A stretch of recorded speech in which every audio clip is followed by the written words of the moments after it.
Hello, guys. So, this is my true story from Greenland. True story. When I was born, when I was 3 years, 3 days, I was adopted to another mother and father because birth. let me- My mother had a birth psychosis, and I could not take care of myself, and she could not take care of herself, so I was adopted away.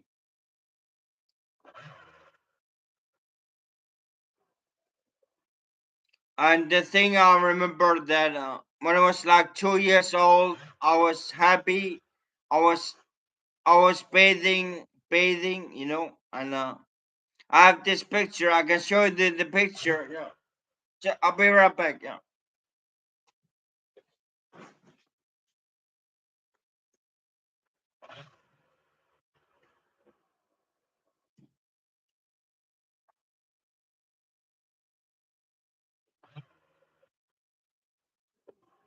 I have this picture right here. Look, yeah, this is me with my bigger brother. Yeah, and when I was like 4 or 5 years old, it was the summer in Greenland. I just got my new bike by my father. He said, just ride the bike with your friends on the street. And I ride the bike. And um, at some point, I was just riding all over the place, having fun, just riding the bike. Or just 4 or 5 years old. And my daddy told me he secretly removed the uh, the uh, the legs from the bike, and it just started biking. I didn't feel anything. I can feel it right now. Yeah. Uh, and he said, "Oh my God, you're riding on a bike." I was just like, "Oh yeah, fuck that." Yeah. So when I was about like 7, I remember going to my best friend Oge Anas Hansen down the street, and they were like bickering, they were like arguing, which never happens in my home because my mother and father were the nicest people ever, so they could never, yeah. And also remember when I was like 7 years old, 8 years old, there was this European Vision, European Eurovision, whatever, and the song was "We may like being like yeah, yeah, that was Peter Care, yeah."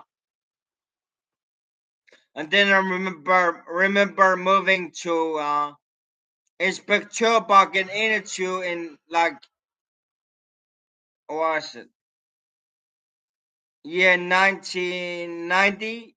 Yeah, I remember my uncle driving me in a van, in the van.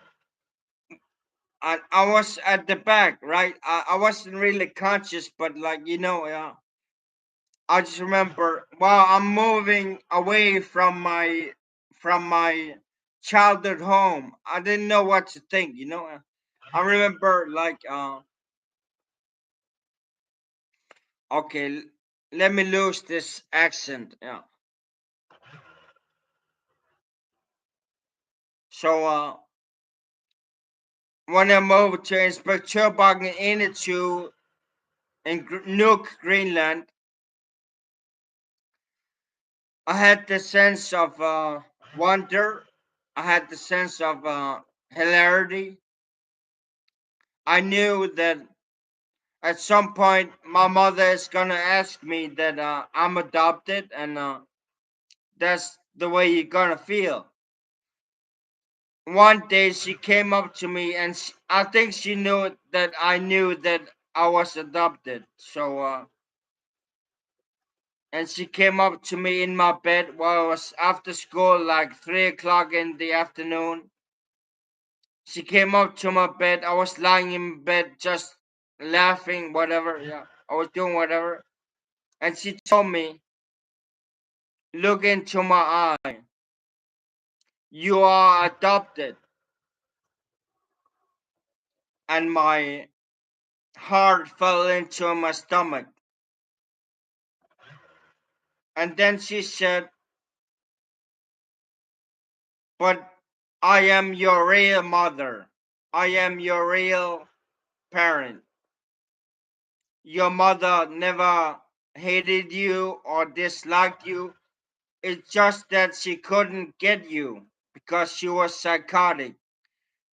And my heart sunk another level, and I didn't feel. I felt kind of happy because I was brought into a world where everything was much better because they gave me everything I needed.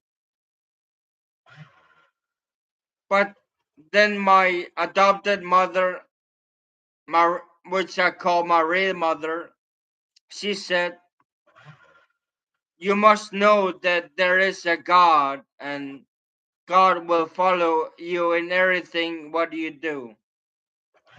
And I asked her, "Which God? Which God?" And she didn't reply. But she kind of like hold hold me in my chest right here. I was lying in the bed. She was holding me here, and I felt this kind of light coming from everywhere. It was felt like almost felt like I was being transported to another place somehow. But I always knew that my mother believed in God. Uh, yeah, I must say, like, life is such a traveling where you can make everything up to make it your home, just to believe in something that is called home. I mean, maybe there's something bigger than us, maybe there's something lower than us. I won't deny that. But when I was laying there with my mother, adopted mother, when I was like 8, 9 years old, I said, "Okay, mother, I believe you." And then she made dinner, and we had a great time. And but then after like a year or so, I knew my mother and my daddy would come home at like 5 or 6 o'clock. I would go get home from school at like 1 or 2 o'clock, and they had a bar cabinet by the living room, and I would just whenever every time the bar cabinet would get filled up, I would take a big glass from the room, from the kitchen, and just fill up with small portions of every drink. Yeah,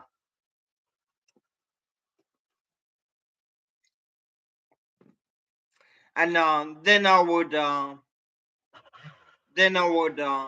maybe um, look at the news and look up strange phone numbers. Then I would call from my mother's phone, like the home phone, and I would call strange numbers on the paper. Yeah.